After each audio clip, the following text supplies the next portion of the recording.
Okay, today's daf we're going to learn is Eruvin Daf Bet. Today's daf is sponsored by Joanna Ram in memory of her mother, Rose Ram, Sarah Rezel, on her 12th year at site. She was a lawyer by training, a teacher and believer in equality, and would have been thrilled to know that her daughter was studying Talmud with such a great teacher. Thank you. Okay, before we start with today's new daf, I want to go back to something that was at the end of the previous daf. So we're on Eruvin, I hope I said it right, we're on Eruvin Nun Gimel, and I want to, sorry, I said it wrong at the beginning, Eruvin and Gimel.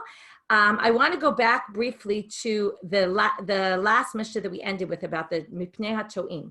I explained it in one way, that it's like Tosefet Shabbat, and that they particularly put the Midot farther away, right, or closer to the city so that people wouldn't make mistakes. Rashi brings some other explanations, and in fact, Chana Dreyfus in Gefet this week discusses and analyzes this Rashi in light of also other measurements that we talk about, whether it's, now we're getting to Sukkot and the 10 Tfachim and how big your sukkah has to be and how high the walls and all of that. And she brings in 3 sugyas of Rabbi Yirmiyah. She goes really off the daf and in depth to all sorts of other trying to connect these concepts of where Rashi is really talking about that people make mistakes when they measure.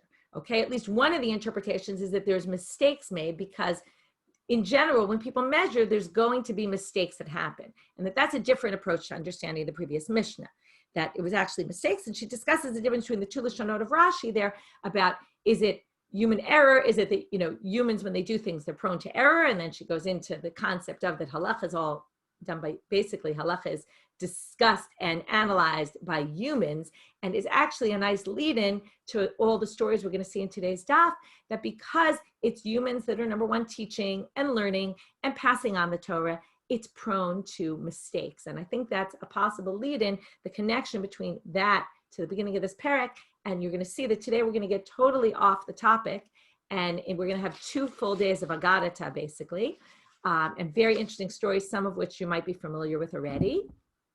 And I think maybe it's connected to this idea of mistakes and the danger of making errors in all that we do in halacha in general. Okay, so if you have time and your Hebrew is good and you want to listen to the Shir of Gefet, you can find it on our site. It's on the Hebrew side of the Hadron site. You can get to it from the homepage. So now we're going to start with the Mishnah again. Ketzam abrina ta'arim. Bayit nichnas bayit yotzei. Pagum or pigum. Some people pronounce it different ways. Nichnas pigum yotzei. Hayusham gedudiot v'hor sarat v'chim. Those are the cases we discussed yesterday. The houses don't go all the way to the edge, or there's a tower jutting out, or there's 70 2/3 amot out of the city. There's a little, or within 70 2/3 amot, there's some structure that's kind of, fallen apart, but it still has certain minimum things, which we'll get to when we get to another 2 dapim when we start analyzing this Mishnah. As long as they have walls that are 10 tefachim tall, doesn't yet say how many walls, but then already that's a structure. We're going to start measuring we're going to draw a square line. We're going to get to that in a minute in the Mishnah. It says it.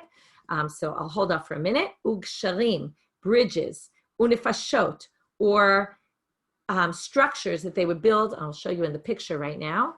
It's not up right now. 1 second. Let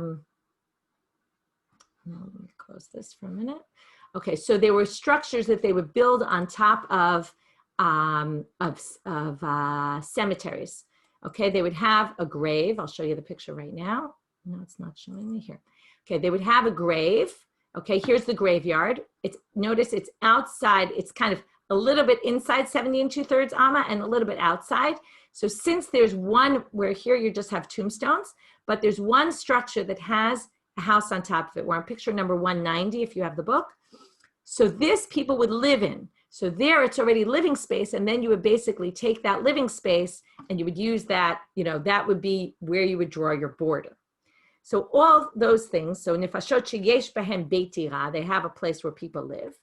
Motzi'im et hamidah kenegdan. Okay, so here's our picture now. Here's your city. Notice in the picture of this city in number 191, nothing, right? Almost nothing reaches out to the edge of this square. But once you already have a few houses at the very edge, so you draw your square around here. Ve'osino takemin tavla merubah. You make like a square tablet. We'll talk about later, what about rectangle, all different other shapes. We'll get to that in the Gemara. Again, not today. And that way you also get the corners, right? You make a square, and from there you draw a big square around it, and not a circle. We've already discussed this. Is it circular? Is it square? Here they say it's square so that you get also the angles. And also the square, here we're talking more about the square in the inside, that you're going to also get from the angles of the inner square, okay? Because there also you're going to get extra. So here goes why we get started on the Gadata. The Gemara is now going to go. We're finished with our pictures for today. Rav Shmuel, Chad Tane Me'avrin, V'chad Tane Me'avrin. Now, I'm not very good at the ayin and the aleph, right? The ayin is a more guttural sound, and the aleph is less guttural. I don't have the ability to make such a distinction, but there are lots of people who do. But that's basically the question. Is it with an ayin or is it with an aleph? Ayin would mean pregnant, like a pregnant woman, and a pregnant woman, you could view it in two different ways, really, that she has something extra, so we get extra space in the city, or there's something jutting out of her body, kind of thing, like here we have something jutting out, and then we measure it by that, or ma'avrim with an aleph, which means limbs. So again, it's the same idea of limbs protrude from your body, so again, it's the same idea, just like they protrude, right? So again, you're going to get the extra space where the protrusions are. So there's no real difference whether we say me'avrin or me'avrin. So man detani me'avrin ever or man detani me'avrin kisha ubara. Okay, so that's the explanation I just gave. Either it's limbs or it's a pregnant woman. Now that we have this machloket Rav and Shmuel, okay, it's an interesting machloket because it doesn't really matter whether it has an ayin or whether it has an aleph, because in this case, it means exactly the same. Now we're going to have another bunch of debates that Rav and Shmuel have. Notice we don't know who says what. It's almost not so significant here. They have some other debates about other wording. Ma'arat HaMachpelah. Why is Ma'arat HaMachpelah called Ma'arat HaMachpelah? Machpelah means doubled. So the doubled cave. Why is it called the doubled cave? Rav Shmuel. So again, Rav and Shmuel debate this. Chad Amar Shnei Batim Zeh Lefanim Mizeh. There's even a picture in Rashi if you have a regular Gemara in front of you, right? There's an entrance, and then there's one room, and then there's an inner room. V'chad Amar Bayit V'Aliyah Gabav. It's one on top of the other. So Bishlama Lamanda Amar Zal Gavzeh, Hainu Machpelah. That you would call doubled, one on top of the other. But El Lamanda Amar Shnei Batim Zelifnim Mizeh, it's one inner one, my Machpelah. That doesn't really mean double. Just because there's two rooms, you don't really call that double. That doesn't really make much sense. And also, I think they mean that's a typical way that houses work, where there was, you walk into one room and then you walk into another room. That's not anything exceptional, right? In caves especially, if you ever go to Beit Sharim, right? You go into one room and then you go into another room. So why that's not unique, that you would call it machpelah. So my machpelah, shekfula bezugot. Now it seems to me in all of these explanations, one is going to be more literal, like machpelah is doubled, one on top of the other, and the other is going to be more figuratively, which is what was doubled about it? Well, who was in it was doubled, right? It was doubled that it had pairs of people. And now we're going to see what pairs, and where do we get this from also? Mamrei Kiryat Arba. Why is Kiryat Arba called Kiryat Arba? Rabbi Yitzchak, Kiryat HaArba Zugot, because it's the place where there's four pairs. So here you see the idea of the pairs.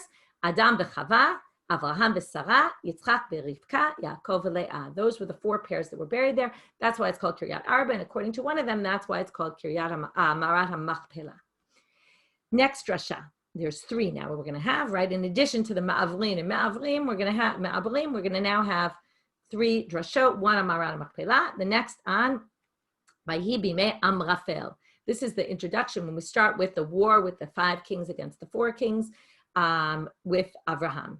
So, Vayi bimei Amrafel. Who's Amrafel? Now, the Gemara likes to, or the Midrashim, like to minimize characters. If we hear of this person, maybe he's really someone else. And then the question is, which is his main name and which is his name, kind of his stage name that he gets because, or you could call it his drasha name.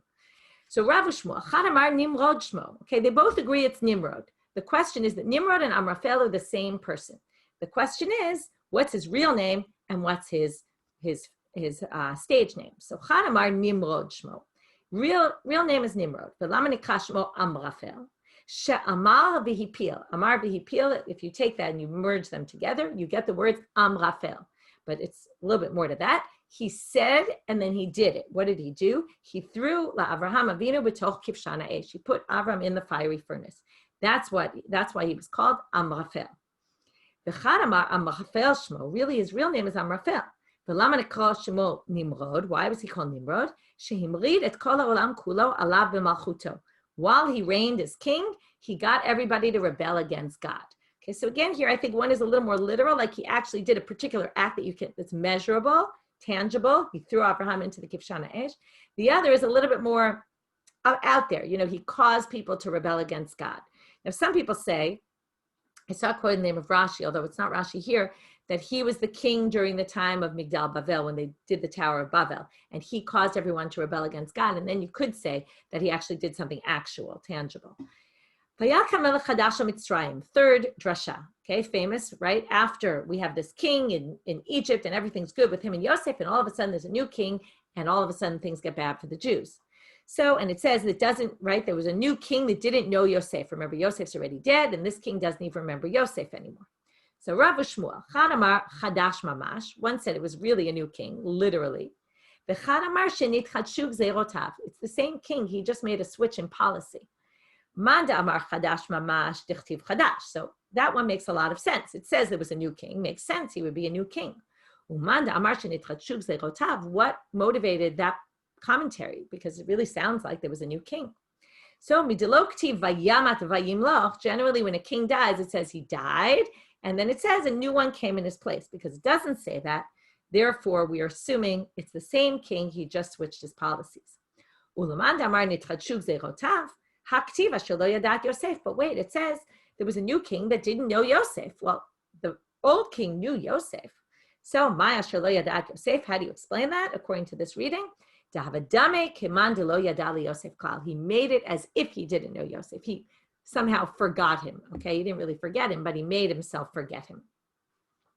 Okay. The next section starts with the siman, which is going to be particularly telling because we're going to talk about the importance of simanim. Simanim were mnemonic devices they used to remember things. So here's a siman to remember the sections of this next drashot that we're going to see. 18, 12, 12, Lamadnu. Okay, we learned B'David and Vayiven, and we built. So let's start with these lists. Amar Rabbi Yochanan.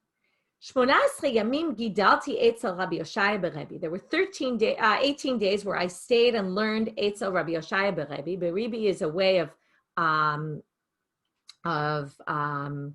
showing someone is important person. Okay, so Rabbi Yoshaya beRebbi was a very important person. I learned there for 18 days. Now you're going to be fascinated by what he says. There's only one thing I learned by him about our Mishnah, and that's it. And what of all things did I learn? This question that we've been struggling with, that's what I learned. That it's with an aleph and not an ayin. Now you would think you go to this big Talmid Chacham and that's the one thing you learned in 18 days. Seems a little bit odd. We're going to get back to that. So the Gemara says, Ini, is that really true? And now, the first question would be, how could that possibly be? But that's not how they ask, because that's not the way the Gemara generally asks. The Gemara has to bring some sort of proof. Here we're going to see, we know a different statement of Rabbi Yochanan where he said specifically something that he learned while he was there. V'hama Rabbi Yochanan, Shnei Mesrei Talmidim. Remember, there was the 18 and then the 12. Now we're on the 12. Shnei Mesrei Talmidim ayulo l'Rabbi Yoshaya beRebbi. He had 12 students. V'yudchet yamim gidalti benehem. There were 18 days where I spent with them. I learned what was in the heart of each one. Like I learned about each one and their personalities and their strengths. And I learned about each one who's smart in what way and who's smarter than who has what kind of intellectual capabilities. I learned all that while I was there. So what do you mean you didn't learn anything? You learned the lev kol echad ve'echad im chachmat kol echad ve'echad. So they say lev. Okay, so 3 possible answers are given. Number 1. Lev kol echad ve'echad v'chachmat kol echad ve'echad gamal. Gamal lo gamal. What did he learn? You go to learn Torah. Instead, what did he learn? He learned about people's personality and about people's intellectual capabilities. And he learned all about the students, but he didn't learn any sort of traditions. Like he wanted to learn some traditions from him. He wanted to learn halacha. He didn't learn any of that. Ibai dema, second option. Minayu ditu gamal, mine dide lo gamal. Maybe he learned from the students of Rabbi Yoshaya beRebbi, but he didn't learn from Rabbi Yoshaya himself. Obviously, we're going to have to address the question, why didn't he learn anything from Rabbi Yoshaya? We're only going to get to that a little bit later. V'ibait ema, here's the easiest answer to say that he really did learn. But look at what he said specifically. He said, Davar echad b'mishnatenu, right? Meaning, Davar echad b'mishnatenu ka'amal. He said, I only learned one thing about our Mishnah. meaning I learned about other Brightot and things like that, but there was only one thing I learned about him, that he discussed a Mishnah, okay? But he did bring up all sorts of other sources, and that I learned from him, okay? It's a weak interpretation because it really does sound like he's saying, I didn't really learn anything other than this. And it's almost like he's saying it with a little bit of lack of respect, because he's saying, in the 18 days, all I learned was, right, if you're going to pick one halacha, the halacha, it's not even a halacha. Is it an ayin or an aleph, right? Why is that so significant? Ba'amar Rabbi Yochanan, shayinu lomdim Torah etzel Rabbi Yoshaya, hayinu yoshvim arba'a ba'ama. Okay, no social distancing. Okay, this isn't one in every 4 amot, right? 2 meter distance. This is 4 people in every 1 cubit. Okay, he was such a, okay, now here it's interesting. Here he's saying, I didn't learn anything from him in 18 days, but then he said, everyone was dying to learn Torah from him, and we would squish together 4 people in 1 cubit of space, right? It was so crowded that this is what we would do. Now we're going to say, sorry, I lost my place. It's Amar Rebbe. Now Rebbe says, it's a different similar statement, but said earlier the Rabbi Yochanan, Shayinu lomdim Torah etzel Rabbi Elazar ben Shamoa, hayinu yoshvim shisha ba'ama. He said the same thing, but a little bit different, about a different rabbi that was before him, one of the Tanaim, Rabbi Elazar ben Shamoa. When we would sit 6 people in a cubit. Okay, now this is going to open up a whole discussion about what we call Yeridat HaDorot. How as we go on the generations, it gets less and less and less, right? We always say this is the whole basis of, why Amoraim can't disagree with Tanaim, because Tanaim were greater than Amoraim. And all throughout halacha, we always have this struggle. On the one hand, we want to say the earlier people were greater. On the other hand, we say halacha kebatrai. We always paskin like the later people. So why is that? And there's a whole struggle between this. Okay, our sugya is going to basically show you Yeridat HaDorot. If you listen to Daf Mishalahem this week, Chashir and Chamutal go into specifically these issues. Okay, they talk about the importance of, or not the importance, the struggle between, do we always say Yeridat HaDorot, that we're always worse than the previous, or is there some kind of concept that maybe, no, like we have perspective, we have everything that was written before us, so we actually have an ability to even get to greater heights. So that's a discussion that they bring up, even though really the Gemara seems to be saying just one perspective here. Okay, so let's move on. So now he says, Amar Rabbi Yochanan. Here we really get to the idea of Yeridat HaDorot, or not exactly yet, but now we're going to see why Rabbi Yoshaya, why he didn't learn anything from him. Rabbi Yoshaya beRebbi b'doro ki Rabbi Meir b'doro. Here you see a little bit of the Yeridat HaDorot. This is like Noach b'doro, right? He was a tzaddik b'dorotav, right? In other words, it's all relative. Rabbi Yoshaya in his generation was like Rabbi Meir in the previous generation. And Rabbi Meir was great, right? However, he also had a weakness, if you recall. We learned this already. Ma Rabbi Meir b'doro lo yachlu chavera la'amod al sof da'ato. He was so brilliant that people couldn't understand him. So af Rabbi Yoshaya lo yachlu chaverav la'amod al sof da'ato. Rabbi Yoshaya was the same. His friends couldn't understand him. In other words, students. He was so brilliant. We all know there's people who we try to talk to that are so brilliant that we can't even understand what they're saying. He was so brilliant that we couldn't understand. Amar Rabbi Yochanan, and here we really get to the line about the Yeridat HaDorot. Liban shel rishonim kepitcho shel ulam, v'shel achronim kepitcho shel hechal. Va'anu k'melo nekev machat tzidkit. Big line. He says the hearts of the rishonim, now often their hearts meant also their intellectual capabilities, like chacham lev in the Torah.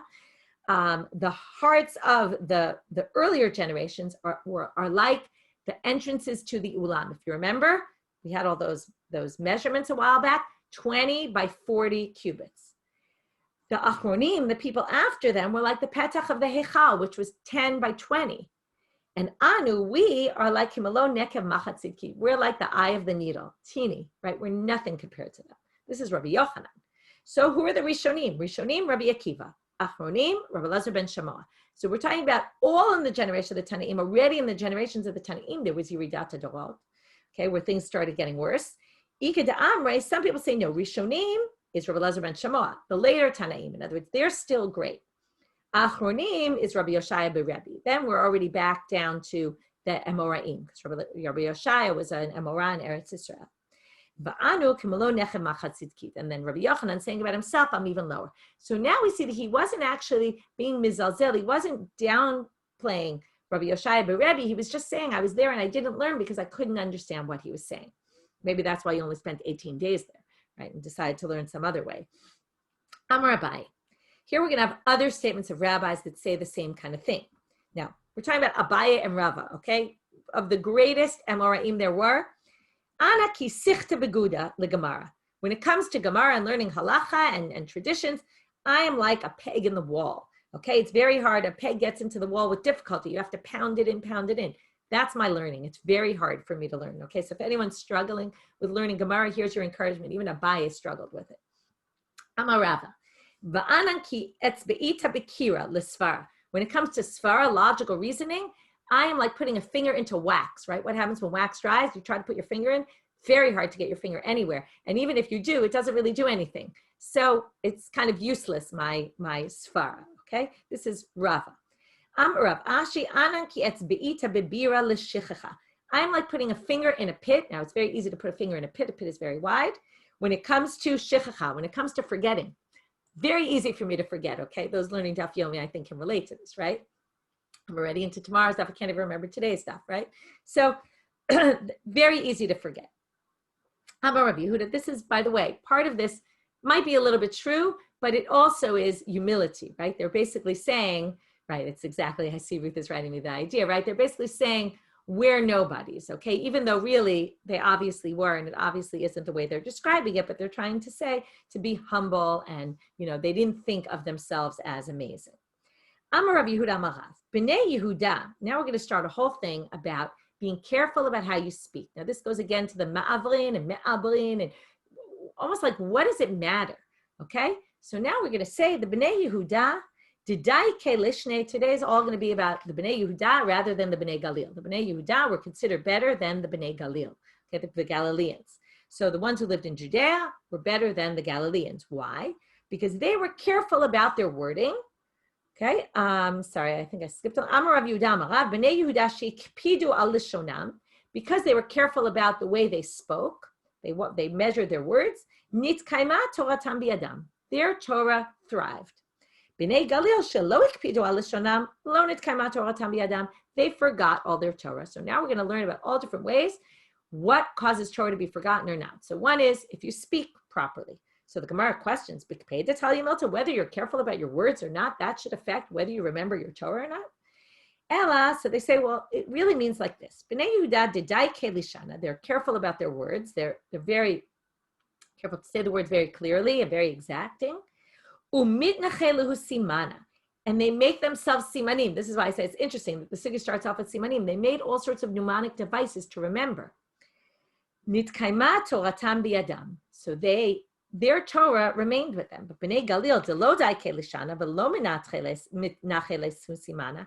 They didn't make any sort of mnemonic devices, and they weren't careful about how they spoke. Lo nitkayma toratam biyadam. Their Torah did not last. B'nai Yehuda. Now we're going to have different. Okay, that was one issue, one reason why. We want to basically, what's known is the B'nai Galil did not continue in their Torah and the B'nai Yehuda did, or their Torah got lost versus the B'nai Yehuda. So the question is why? One is because they were careful about the way they spoke and made all sorts of mnemonic devices.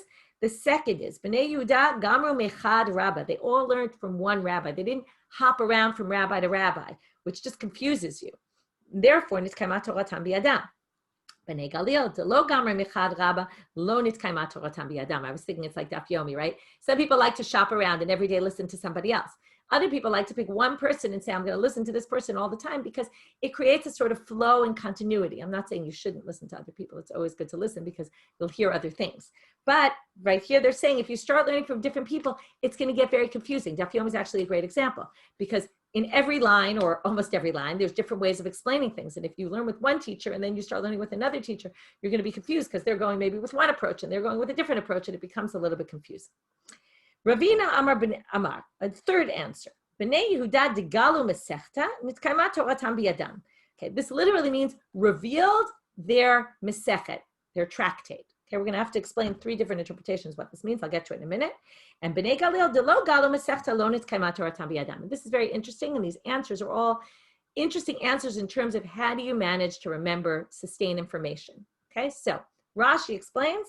One explanation he gives is that they would teach others, right? When you teach, it's the best way to learn something, okay? You remember something when you teach, Okay, a lot of people start teaching because that's the way they're gonna actually remember things. Okay, one of the reasons I started learning Daf Yomi, I thought that was the best way I was going to be able to get through Daf Yomi is to actually teach it. The second thing is Rashi says it's to delve into really understand things well. If you understand it well, then you'll remember. Galu Masechta. The problem is both of these answers don't really explain Galu Masechta. It's not really so. Galu Masechta means reveal their Masechet. So reveal maybe by understanding it really well, you reveal everything within it. You could explain it that way. But another option, and this is a really interesting one, is you should let your students, they would let their students know in advance. Galu means they revealed. What did they reveal? They revealed what they were going to teach tomorrow. And why is that important? Because if you do that, then your students can prepare. And then when the students come to class prepared, they're much better equipped to understand the information. If you come, right, you all know that if you come to a Daf Yomi shir, and if you happen to have read over the daf beforehand, which most people don't, and I'm not saying you should, but it means a lot more to you when you've read it yourself and then you hear somebody teach it. Okay, so for those who do that, you'll see, right, it's much more rewarding and you understand it better. Okay, and this is a good reason, right, why you should have chavruta learning in class, because if people learn on their own beforehand, right, whether with a chavruta or not, with a chavruta is always good. We'll get to that actually a little bit later, not exactly chavruta, but learning out loud and why that's important. That's a good way to help you remember your Torah. Okay. By the way, it's interesting. We're right at the halfway point of Eruvin, right? We've anyone who's using sort of a comment, right? The Koran or the Shatnestein, we just started a new, right? The second book. We're like right in the middle, and it's kind of giving you some tips about how to remember all these things and how to make sure your Torah lasts. Okay, next. David, we're now going to have two examples. David, Galu Masechta, he did this. Shaul lo Galu Masechta, but Shaul HaMelech didn't. Okay, David, King David, Gali Masechta, how do we know? K'tiv Bey, because it says in Tehillim, Yiracha Yiruni v'yismachu. Those who fear you will see me and will be happy. Okay, so the assumption here is that they would see him and happy. Rashi says, Lefisha shmuatam mechuvanot li'sori sor la'teriteri. He was a very clear teacher. So because of that, right, Galu Masechta, he made things very clear to people. Shaul delo Gali Masechta, and that's why people were happy when they saw him. What a great teacher! Now I understand everything. Shaul delo Gali Masechta k'tiv bey ubechol asher yifnei yarshia. Wherever he would go, he would do bad. Va'amar Rabbi Yochanan. Okay, now this is a reference. They're assuming there's a reference to this bad sin that Shaul did, that he killed Nov, the city of Kohanim. If you remember, they housed David and they gave him some food, harbored him, and then he basically kills out the people of the city. Amar Rabbi Yochanan, it's just an aside. How do we know God forgave him for this? Tomorrow you and your sons will be with me. This is at the end of Sefer of the book. Toward the end before he dies, of the end of Shmuel Aleph. What does it mean? Imi b'mechitzati. You'll be with me in my mechitza. You'll come be with me. In other words, I've forgiven you. Amar Rabbi Abba. I'ika demishal lehu lebnei Yehuda didai kelishne. If there's someone, now why is this important that they're medayik their lashon? Because they can tell us the answer. If anybody sees the Bnei Yehuda, ask them, ma'avrin tnan o ma'abrin tnan. Is it aleph in our Mishnah or ayin? Akuzu tnan or akuzu tnan? Is it aleph akuzu or ayin akuzu? What's this? This is in Bechorot. It's a Mishnah where it talks about a mum of an animal that only has one testicle. And the question is, the other one really there? It's just kind of crushed or not, or is it? And then there's some system where you put it on akuzo, and then you basically crush it. And if it comes out, then you know there's two testicles, and if not, you know there's not, and it's a blemished animal. So there, is it akuzo with an aleph or akuzo with an ayin? Again, there's no significance because it really means the same thing. It means, okay, it's basically saying put them on its rump and then figure out. So akuzo. So and then he says yade, they must know the answer to this question. So interestingly, he thinks it's obvious they're going to know the answer to this question. And in fact, what happened? Sha'alinu, they asked, va'amrele ika detane ma'avrin v'ika detane ma'abrin. Some say this, some say that. Okay, and they actually don't give an answer. Ika detane akuzu v'ika detane akuzu. Okay, some people say it with an aleph, some people say it with an ayin. So there's no real answer. But now we want to go into this. What does it mean that Bnei Yehuda are careful with their language and Bnei Galil are not? And we're going to give all sorts of interesting examples. And we're going to get into, interestingly enough, many women figures here. Okay. So, and I won't tell you the secret of where we're going to end today's stuff. Okay. I don't know if you want to look ahead, but we'll get to there soon.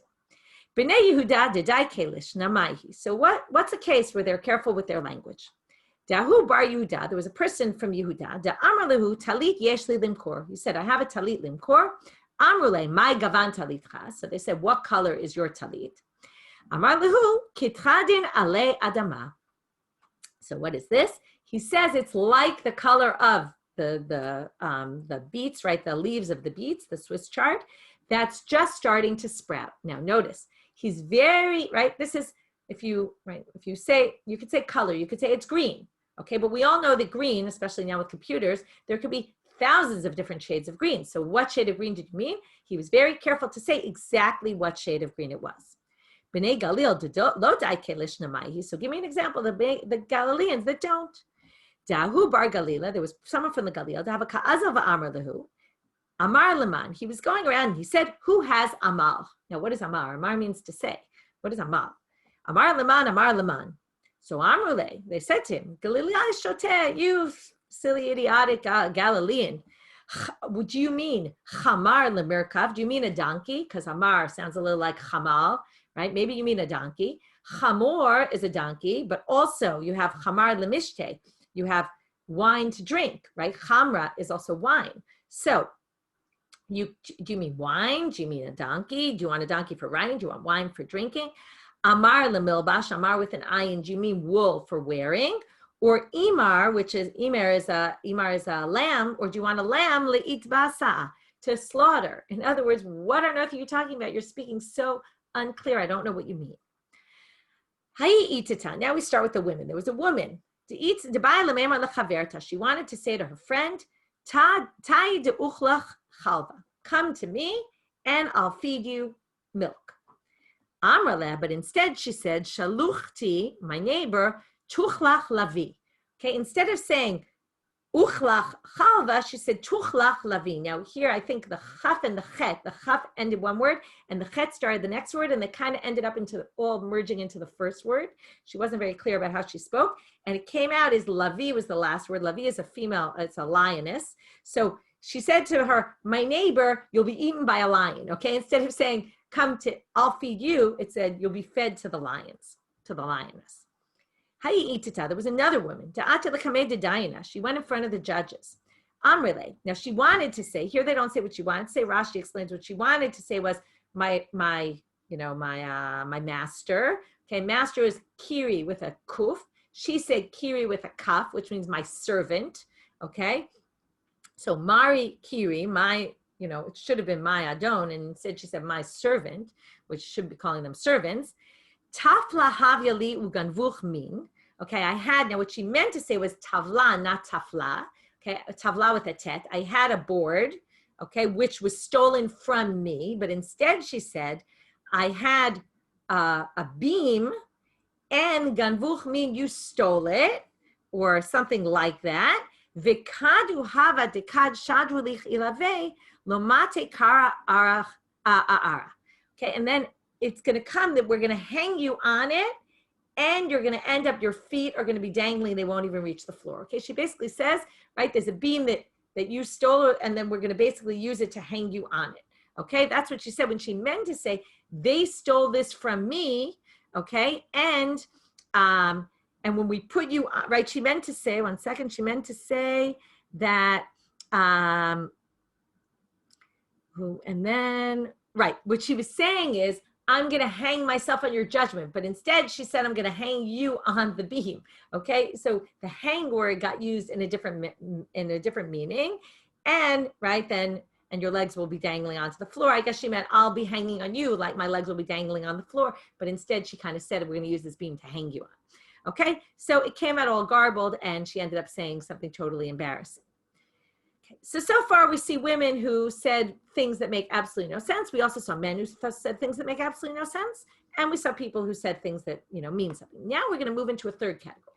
We have people who are careful about their speech. We have people who aren't, right, who are very particular, they say, until the green, right, the exact shade of green. Now we have people who are not careful at all and garble their words, and maybe, this actually sounds like people with speech impediments almost, right? Because their words end up getting slurred a little bit and you can't really hear what they're saying and it comes out a little bit wrong, or they don't know grammar properly. Now we're going to see people who speak in code language, and they know how to speak in a high, very, very special language. And we're going to start with the Amhata de Bei Rebbe. Okay, there was a maid servant in the house of Rebbe. By the way, she's someone who appears in other places, and they often ask her for definitions of words that they don't know. She obviously was, she was like the Lashon teacher, okay, like the language teacher. So, Kiyava Mishtay B'Lashon Chochma, she would speak in a high language. Amra, when Rebbe wanted the students to leave the eating hall and go learn, she would say, Amrat Hachi, she would say the following: Alat nakfat bekad, the ladle is at the bottom of the pot, meaning there's nothing left. So Yudayu nishara lekanehon, okay, the eagles should go, or the nesher, the griffin vultures should run back to their nests. So basically go back and learn. Kadhavabai delaytfum, when she wanted them to sit, hava amrilahu yaade batar chaver tamine, we opened a new one, v'titakfe alat bekad, and the ladle is dangling inside the wine, ki ilfa da'az biyama, like a boat in the water. Rabbi Yossi bar Astin, ki havim shtay b'lashon chochma, another person who spoke b'lashon chochma. This is code language. He basically switched between Hebrew and Aramaic and would say a word in one language that really should be translated into a different language, and then it will come out as something different. So here you have it. We'll see. Amar, asuli, make for me, shor b'mishpat. Okay, shor in Aramaic is tall, and mishpat is din. So tor din means chadin. This is the beats that we saw before. Bitor miskain, tor is a mountain. So on har miskain is like poor dal. So har dal is like har dal, okay, which is spinach. So make me beats with spinach, and he would say it in this way. Bekat, right, it's like a pun. When he wanted to say, how are you doing to the innkeeper, he would say the following. Okay, we're going to have some ushpiz in here. We're talking about sukkah. We're going to have a few references to sukkah today. So the ushpiz and the guests in the sukkah, Amar, he would say, hachi, he would say the following. Gever pum dein chai, okay, which means the gever here, the person here is alive. Mazet tovayesh, what good is there? But what he really meant to say was gever is ish, pum is po, dein is zet, ush ish po zet, ish pizin, basically, he would say, right? Ush pizin. Are you alive? How are you doing? Mazet tovayesh, right? What kind of good do you have? How's everything going? Rabbi Aval, ki havim mishtay b'lashon chochma amar hachi, he would say the following. Itrigu lepachamim, here's etrog, okay? Make your coals burn like gold, like turn them golden, like an etrog. Arkiu lezavin, flatten out the ones that have become golden. Vasuli shnei megidei ba'alata, and make me 2 speakers in the dark, okay? What does this mean? Roosters, they talk. Remember the sechvi vina lavchim ben yom ben laila, they're the ones who rise early. So speakers in the dark, I want 2 roosters to prepare me on the grill. Ika de amri. Some people say v'yasuli bahen, and make for me on the coals. Shnei megidei ba'alata. It's not so much of a difference. Amar le Rabbana le Rabbi Aval. Hatzpineni hecham Rabbi Eli tzafun. Can you tell me where Rabbi Eli is hiding? I can't find him. Amar lahen, another lashon chochma. Alatz b'na'ara aharonit eranit v'hini'irato. Okay, rhyme and what does it mean? It means he was having a good time with a young na'ara who was, right, a young woman who was a Aharonit. She was from the family of Aharon. She was a Choranit. She was already married to someone else, but now married to him. She was Eranit. She was up late at night. And Hinarito, she kept him up late. And now he's sleeping because his wife kept him up late last night. It's a bit of a strange line for him to be saying. So Amri la Isha, some people say it meant a woman, but Amri la Masechta. And some people say he was learning up late. And it was just a reference to a woman, just like Shira Shirim is this love story that people understand is a reference to the relationship between God and the Jewish people. So here also. Amalei the Rabbi Eli. They said to Rabbi Eli, Hatzpineni hachen Rabbi Avau tzafun. Tell me where Rabbi Avau is. We can't find him. Amar lahen nitya eitz b'machtir. We'll get advice from the Nasi, the one who gives a keter to other people. He was the one who gave out smicha. V'hingiv leMifiboshet. He went down to the Negev to learn from Mephibosheth. Now, Mephibosheth wasn't alive, but he was a reference to someone who was learned, and he went to learn in the south. Hingiv, like the Negev, he went to learn in the south with the rabbis of the south. Amar Rabbi Yeshua ben Chananya. Here's a great line. Nobody ever outsmarted me other than a woman, a young girl, and a young boy. Okay, and now we're going to have 3 stories about how he was outwitted by a woman, a child, and both a female and a male child. Maihi. So what was the story? We're going to have three stories. I was by an innkeeper, a woman. Astali fulin b'yom rishon. Okay, she made me fool, right, type of beans, and I ate them. V'lo shiarti mehem klum. I didn't leave anything over. Shniya, the second day, v'lo shiarti mehem klum. Also, I ate them all up. B'yom shlishi hikdichtam b'melach. She put too much salt in them. Kevan sheta'amti mashachti yadam mehem. I tasted them. They were awful. I put them aside. Amrali. Remy, why didn't you eat today? So he didn't want to tell her the truth because it was embarrassing. So instead he starts lying to her, but she knows right away that he's lying. I already ate today. Right? You shouldn't have filled up on bread. How many times do we say this, right? I shouldn't have filled up on bread. Amrali, Rebbe, so she said, but I did notice that you didn't leave anything over the other days, and today you left over. And now she's going to mention some halacha that he actually should have kept the first days and he didn't. And she's basically saying in your face, okay? Like I know, she says, maybe, lo kachamru chachamim, in other words, I noticed you didn't leave anything over the other days. Didn't the rabbi say, this means that when the shamash is giving out the food, there was a person who would serve everybody. He would give everybody, he shouldn't leave anything in the pot, he should give out all the food. But everybody on their plates, okay, not in the time of Corona, but everyone on their plates should leave a little portion of their food for the shamash. You shouldn't eat all your food. So she basically says to him, it's very nice you're leaving the corner of your food today for the shamash, but you didn't do that yesterday or the day before, and she basically traps him up, and he realizes that she understood exactly what was going on here. Tinoket Mahi, and she basically goes back at him with halacha, which is interesting. Tinoket Mahi, what was the story with the young girl? I was walking on the path and I walked right through somebody's field. Amrali tinoket achat Rebbe lo sadeh. He said, Rebbe, you're walking through somebody's field. Amarti la lo derech kvushai. But isn't this a field that everybody walks through? In other words, it's trampled on by lots of people, so I can also walk through here. Amrali listim kumotcha kavshua. What do you mean? It's people like you who turned this into a trodden field, but this is somebody's field and you can't walk through here. So she got him. Tinok Mahi, Pam Chariti Malech Baderech, Veriti Tinok Yoshev al Parshat Drachim. I saw a Tinok at the intersection, or outside the city. Amar Tilo, Be'eze Derech Nelech La'ir. How should I get into the city? And here we get a little connected to Tchumen. Amrali Ksarav Aruka. Amarli, he said to me, Zok Ksarav Aruka. This is the short way, but long. Bezo Aruka Ksara. It's like we say with this way and you go that way, right? When you point your fingers in both directions, right? It's like this tricky kind of language. He says, this is short and long, and this is long and short. So what did I choose? Halachti b'Ksarav Aruka. I said, I'll take the short way, even though it's short and long. Must be the better way to go. Kevan shigati la'ir, I got to the city. Matzati shemekifino taganotu pardesin. I saw that I had to go all the way around all these fields. Chazarti lachora. I went back to the Tino. Amarti lo bani, hello, amarti li ktsara. Didn't you say this was short? Amarli, velo amarti lecha aruka. Didn't I tell you it was also long? Nishachtiva rosho. I kissed him on his head. Instead of getting upset with him, he kissed him on his head. Amarti lo. Here's a good pun also. Ashrechen Yisrael shekulchem chachamim gdolim atem migdolchem ba'agtanchem. Even from your greatest to your youngest. Okay, he's basically saying, right? Something might look short, but in the end it's long. Something might look long, but in the end it's short. And someone might be young, but in the end they're very smart. Someone might be old, but they might not be, right? So things aren't always as they look. Okay, a few more stories and we'll finish here. Rabbi Yossi Aglili, Havaka'aza Ba'orcha, we get now to the cherry on the cake. Eshkecha leBruria, finds Bruria. So in this sugya where we talk about all these wise women, of course we're going to get to Bruria. Finds Bruria, Amarla, Be'eza derech nelech lelod. What's the best way to get to Lod? Right, you can see this is here because it's like, which way should I go? Amarle, Galili Shoteh, you foolish Galilean. Again, we're down on the Galileans.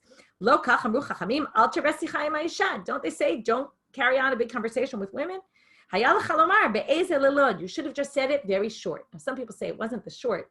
It's not say it in 2 words instead of 4 words, but he said be'eze derech nelech. We should go together almost, inferring that we're going to walk together, and that's really not appropriate. Bruria Eshkachte, last story for today. She sees Lahu Talmidet Havgarim Bilichisha. She saw him learning silently. Batshabe, she kicked him. Amrale, Lo Kach Katuv, Arucha Bakol Ushmura. Im Arucha Beramach Evarim. How do we darshan this pasuk?